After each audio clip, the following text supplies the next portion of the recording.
மனம் என்ற ஒன்று இருக்கிறது. அந்த மனதை வைத்து மனிதன் அப்படின்னு கொண்டு வரோம். இப்போ மனமும் அந்த மனம் இருக்கக்கூடிய ஒருவன் மனிதனாக மாறுறான். கட்டாயமாக நீ கல்வி அறிவு பெற்று இருக்கணும். கல்வி அறிவு இல்லைன்னா மனிதனே இல்லை. யார் சொல்கிறா? திருவள்ளுவர் சொல்கிறாரு, கண்ணுடையோர் என்போர் கற்றோர். கண் இருக்குன்னா என்ன அர்த்தம்? கல்வி அறிவு இருக்கணும். அதை மட்டும்தான் அவங்க ஃபோக்கஸ் பண்ணாங்க. யாருமே கல்வி அறிவு இல்லாமல் இருக்கக்கூடாது. ஏன்?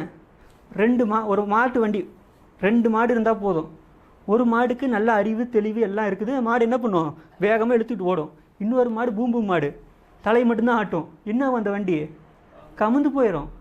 இப்போ அடிப்படையில் கல்வியறிவு என்ற ஒன்று உண்டாகாத வரை அது விலங்குகளுக்கான மனோபாவம் தான் இருக்கும். வளர்ச்சி பெறல. எந்த கல்வி வேணும்? மனிதனை பற்றிய கல்வி. நான் யார்? நான் எங்கிருந்து வந்தேன்?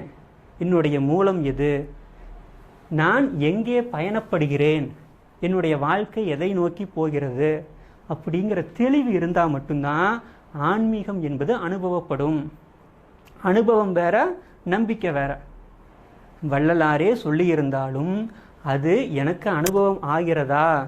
எனக்கு அனுபவம் ஆகலைன்னா பின்பற்ற முடியாது. அது வள்ளலாருக்கு ஆச்சு, அவரோட அனுபவம் அவர் வச்சுக்கலாம். அது எனக்கு அனுபவம் ஆகணுமே. அதற்கு நான் என்ன ஆகணும்? நான் அதற்கு என்னை தயார் செய்து கொள்ள வேண்டும். ஒரு விதை ஒரு நிலத்துல போடுறோம், உடனே வந்துருமா?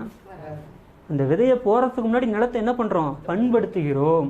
அதே போல் இந்த ஞான கருத்துக்கள் இது எல்லாம் எனக்குள்ளே வந்து அது தெளிவாகணும்னா என்னை நான் பண்படுத்துவதற்குத்தான் இவ்வளோ வேலையை நாம் செய்கிறோம். புரியுதுங்களா?